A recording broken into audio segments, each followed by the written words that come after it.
Good morning, disciples. Welcome to Goddamn the Devil and Coffee with BigAddison. That's me. And welcome to all the disciples from the disciple machine. Hope you're all watching this morning. I see my friend Gerald here. Good morning, everybody. And let's get this day started like we're supposed to, like it says right here. Got your coffee ready? Goddamn the devil and his cohorts, eh, Gerald? To hell, death, and destruction, goddamn Islam, and every step it tries to make into the kingdom of God. And by God, will give us the strength to get through this day that He made just for each and every one of us. And let's ask Jesus to use us in some particular way today to advance the cause of Christ. Let's bring some people to the gospel, to the good news. That's what we're all about here. And there's just so much to talk about that I guess we just better get right on into it. What I want to do here is first, I want to change. I want to change the background here a little bit. Hold on, everybody. Come on, here we go. Here we go. It's happening. All right. Hey, Ephraim and Manasseh. We're going to talk about that today. I know the one person joining me here knows what that is, but most people don't. And what's happening around the world right now, live every day on television, is kind of a direct reflection of old Ephraim and Manasseh. So, who are they?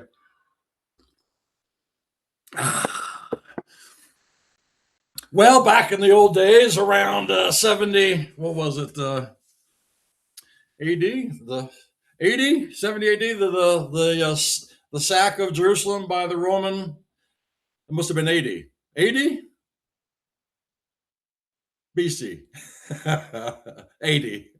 Yeah. At any rate, when the Romans came and they destroyed Jerusalem, this was like the final nail in the coffin. Jerusalem had been hit many times by several other empires. Those empires were called beasts in the Old Testament, or Daniel describes them. And there's 8 of them altogether.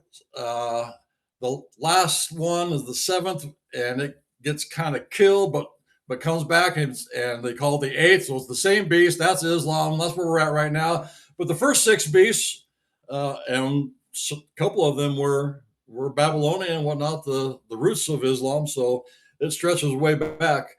But the last one, the Romans, they sacked Jerusalem, and the Jews left Israel. Many of them. It was called the diaspora. And I think I may have mentioned before, where out of the 12 tribes, Judah and Benjamin, they stayed.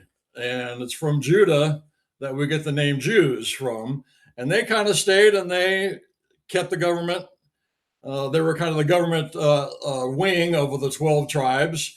And the 10 of the 12 tribes took off, and they headed out, and they went to many different places on the planet, but the bulk of them eventually landed in England, which is why you see behind me here we have the Jewish flag, Israel flag, where's my finger? The Great Britain flag, and the United States.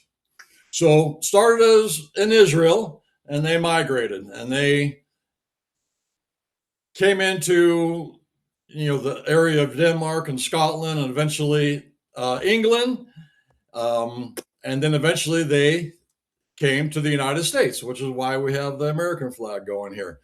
So I wanted to. This all came up. I'm just rambling this morning. This came up because I read Pastor Court's message this morning that he left. I think I loaded up here. Did I not? Yeah, I did. Hold on one second. Let me show you right quick.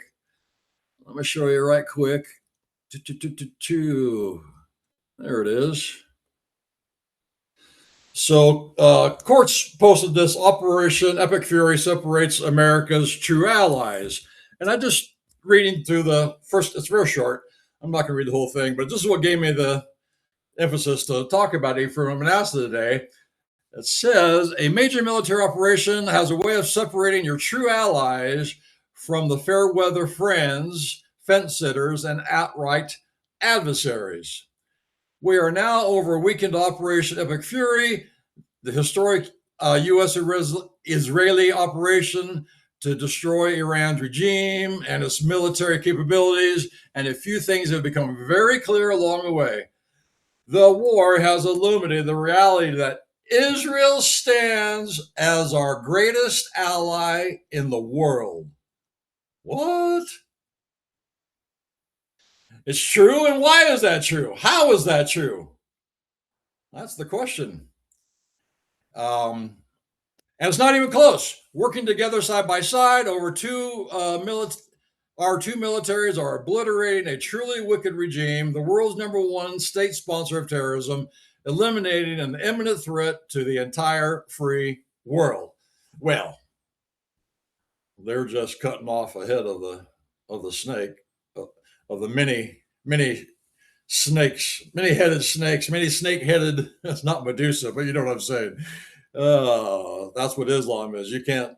They're not going to kill it. Only Jesus is going to kill it. But it's good to see going after at least America and Israel are aware of the enemy. So here we're going after it. Stands our greatest ally, Israel. So that was the point I wanted to make, and asking the question, why? And the answer is because we are Israel. The United States is Israel.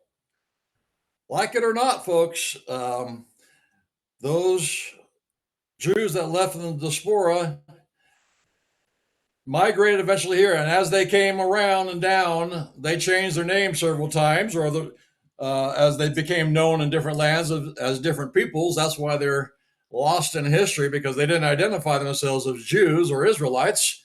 They took on a whole new names, and one of them was Caucasians, the Caucasians, because they migrated across the Caucasus Mountains. That was one thing. So that's where we get Caucasians from. And the other is Saxon. We're Saxons. We're Anglo-Saxons. Where's that name come from? Well, Saxon comes from the shortened term of Isaac's sons, the sons of Isaac, Isaac's sons, right? Saxons. So that's where we get that. So that's who we are, folks. I just wanted to point that out this morning, that what we're seeing going on is Ephraim, Manasseh, and Israel. Now, Manasseh, here in the middle, the British, they've been real assholes. And it's no wonder they didn't get the blessing to become the greatest nation in the world. They were for a while, but they turned left a little bit, unfortunately, all having to do with Israel. And they kind of turned their backs on them, and they still are. And we watched that this last week as Starmer decided not to let us use any of their air bases or help us or deploy anything into the Iran fight. And that's good old Manasseh. But Ephraim was always the strong, the arm, the fighter, the axe in the 12 tribes. When wars happened, they brought in the Ephraim family to head up fighting. And so that's what we're seeing today, folks. It's just nothing new under the sun. It's not a mystery. America really is the culmination of Israel. The brothers were all together in this fight. And that's why Israel is our greatest ally in the world, and vice versa. And that ain't going to change, folks, until we get to the end, when our greatest ally in the world is going to be this Jesus Christ, not this one. That's my little alter ego, Jesus MAGA. But you know what I'm saying? Jesus Christ is coming back, and he's going to level the playing field once and for all. All righty. What else? Anything? Just watching the news. I just want to get back to the disciple machine. Um, Sure like to get some conversations going on there. Like to get some new members. I don't know what to tell you, man. Uh, I had no idea what I was doing when I built this thing. I just got the idea and ran with it, and I'm just believing that God has purposes. And what keeps me going is it's not that we only have a few members in the group. What keeps me going more than that is doing these live broadcasts because they go on YouTube. You know, they have a life, and so one way or another, they're going to skin this cat and try to figure out a way to keep on spreading the good news of the gospel until Jesus comes. My advice is you all figure out a way to do the same thing. Don't just sit here and watch it go by, because every day you do that, you're losing an opportunity to not only bring people to the cause of Christ, to the good news of the gospel, which is what we're commanded to do, by the way. We got a job to do, folks. You just don't get saved and sit down and do nothing. That's the first part. Now you're activated. Get out there and start discipling. Start helping us. Start bringing people to the group. Or get the hell out. I don't care. I'm happy to talk with one or two. If I can get one or two people to help me and to get the word out, not help me, but to help themselves, to do what they're commanded to do. If we can just get two or three of us together, we're two or together. Jesus is there in their midst, right? Powerful things happen. So I'm just I'll keep going by myself until somebody decides to partner up, and let's get going, man. I'd like to get this room filled with people if we can, and we'll see. Up to God. In the meantime, you all have a great rest of your week. It's Tuesday, and we'll see you back here on Friday, God willing. And I have a feeling things are going to be different all over the world come Friday. I hope you're all watching as prophecies are happening right in front of our eyes. The time is getting shorter and shorter and shorter, folks. And it's just really the most exciting time to be alive in all of history, except for maybe, I don't know. You think you'd want to be one of the disciples, but I don't think so, man. That was, I mean, certainly an honor. But man, those guys they went through the mill. At any rate, I'm glad to be alive now. I really, truly am. It's exciting. Christ is coming in a couple of years.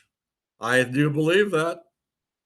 And we're all keeping an eye on it and waiting for him to come. So you all have a great day. We'll talk to you later. Peace out. Bye.